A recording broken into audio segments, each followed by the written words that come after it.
Ruski zunani minister Sergej Lavrov je danes obiskal Severno Korejo, kjer se je srečal s svojim kolegom Ri Jong-gomom. Govorila sta predvsem o razmerah na Korejskem polotoku.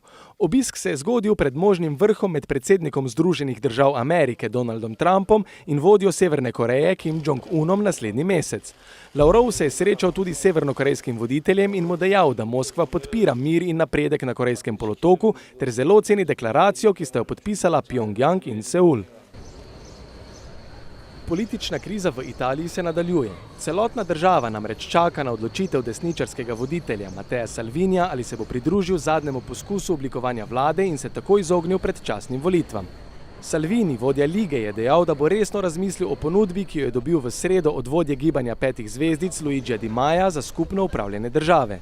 Mednarodni analitiki so mnenja, da bi lahko v Italiji na predčasnih volitvah glasovali o tem, ali Italijani želijo ostati v evrskem območju. Italijanski poslovneži so sicer mnenja, da bi Italija morala ostati v območju evra, ker bi izstop povzročil katastrofalne posledice za gospodarstvo. Salvini je tako odpovedal vse načrtovane sestanke, da bi letel v Rim na zasebni sestanek z Di Maiom.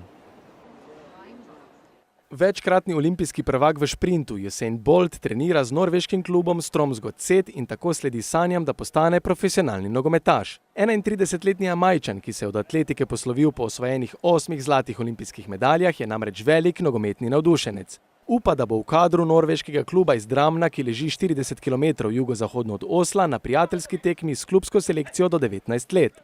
Športni direktor Strømsgodseta Jostein Flo je dejal, da so Boltu dodelili dres številko 9,58, kar ponazarja njegov svetovni rekord v teku na 100 metrov. Športni direktor je prepričan, da bo Bolt dobil priložnost za igro, da pokaže svoje veščine tudi na travnati površini.